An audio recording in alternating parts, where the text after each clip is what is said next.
Hello, and welcome to Learn and Lead.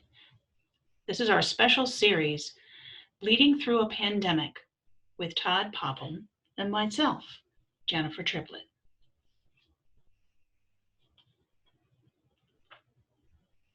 So let me offer just a couple thoughts about resilience. And this is a great quote from the former Secretary of State. And I think it ties into just leadership in general. To be human is to be tested over and over. Certainly being tested now. And we usually need abundant help from others. And I look at that word abundant. It just really resonates with me that, the old saying, nobody gets there alone. You built your business with help. And if your business is struggling, if your business is uncertain, I think we all need that abundant help. So let's talk about three key skills that a lot of research has proven true on effectively leading through a crisis. The first thing is what they call adaptive capacity. In other words, I've got the flexibility to look out at what's happening in the marketplace and can adapt. I'm not stuck with the tried and true. Or that little person jumps on your shoulder and says, oh, we tried that 2 years ago, it didn't work. Being adaptive is a key part of being an effective leader when times are tough. We're going to talk about resilience here today. The third piece that they have found is extremely important leading through a crisis is trust. Certainly you trusting others, but even more importantly, are you trustworthy as a leader? Are you trustworthy as a business? And I think we'll ask at the end of the program today for a future topic. I think trust might be something we want to look at as a group. So resilience, what is it? How do we cope when setbacks, barriers, and limited resources are in front of us? What do we look like in that kind of situation? Are we at our best? Are we at our worst? I do a lot of coaching, and when you work with leaders, there's different assessments you use, and it's trying to find out are you a good communicator, team builder, and that sort of thing. And some of the assessments ask questions about when you're under pressure. And that as a coach is what I find really interesting, because I think what life tells us is when we're really under pressure, when we're backed in the corner, sometimes our true colors come out, as they say. And, sometimes what we think we're really good at becomes a limitation for us as leaders. We think we're great at communicating, but then in this situation, all of a sudden we're not so great because we're communicating too much. We're throwing out information rather than facts, and we're not building understanding. So this whole thing of how do we act when difficult times hit us as leaders? And it comes up certainly in the workplace, but family, relationships, serious health problems, workplace challenges, those are dovetailing each other right now, as is the last one, and that's financial stress. When times are good, our best leadership comes out. When times are tough, we're tested, and that's when we want resilience. The ability to keep it together.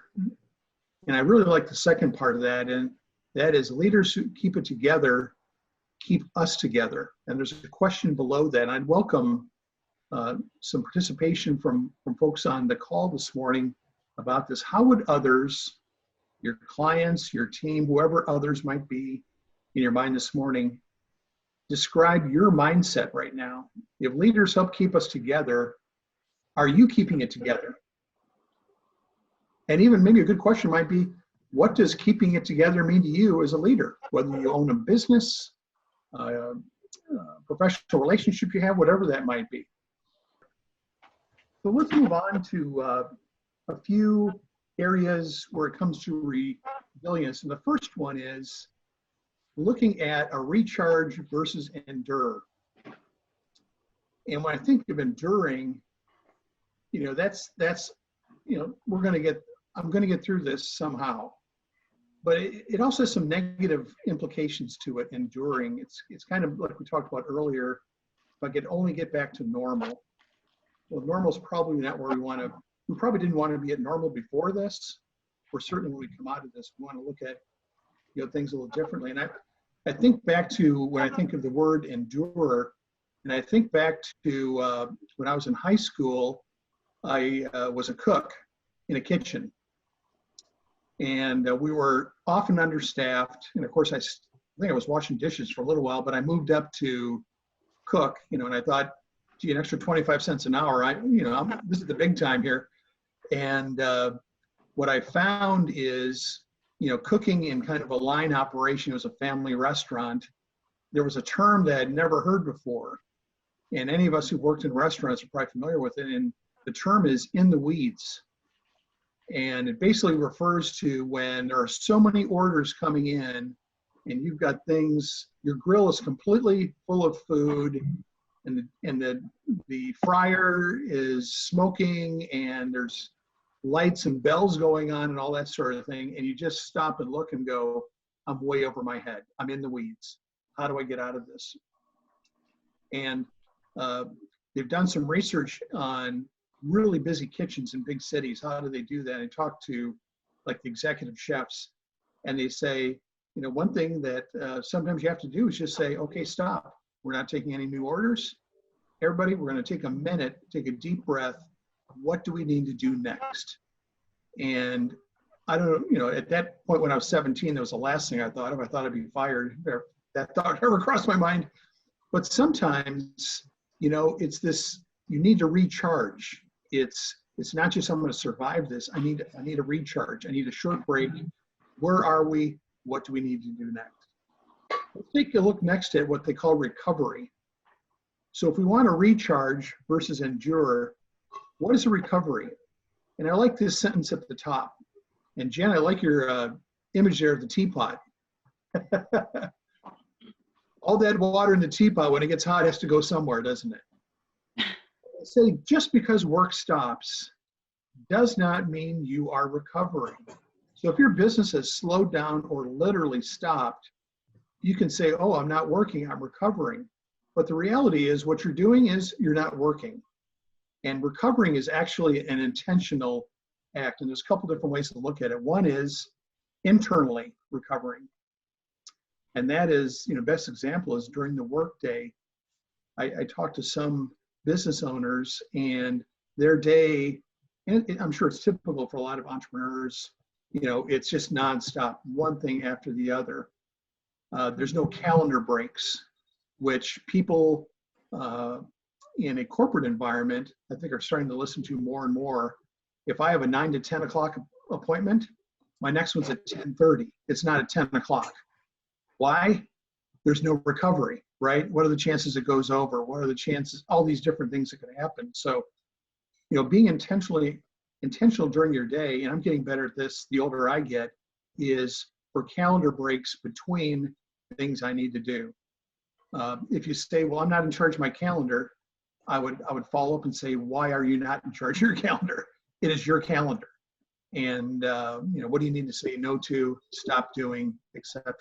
The other is on the external side, and as getting away. And today, I think we'd all like to get away. I am so stir crazy sitting here in Severna Park. I generally travel a week or two a month to the Midwest and other places, and I'm hearing a Southwest plane go over my house right now.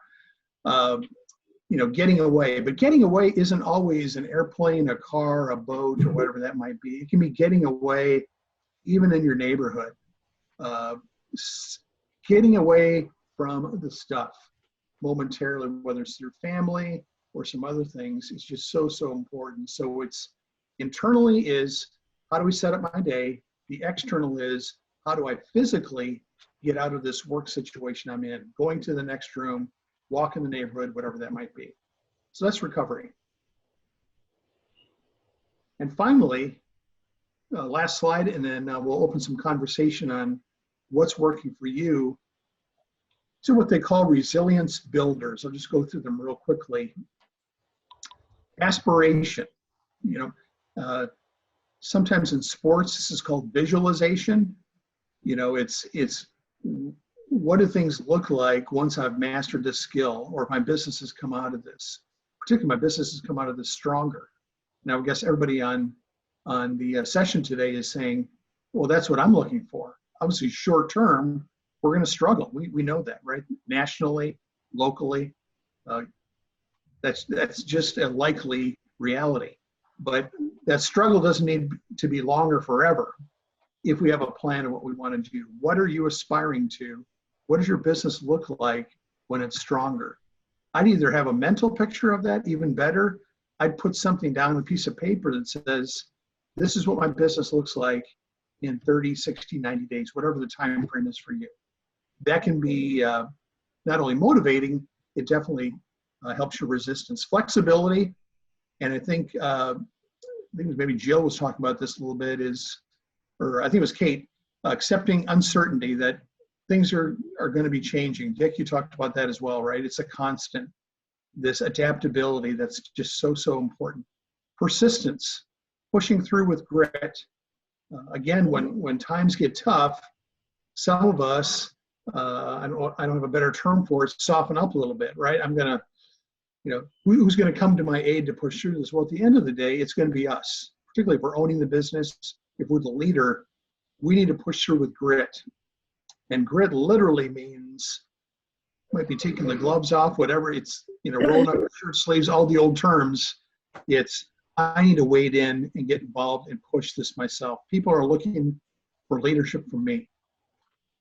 The fourth one is really interesting. Leaders are generally confident people. They're building a business, not afraid to call for clients and all those kind of things.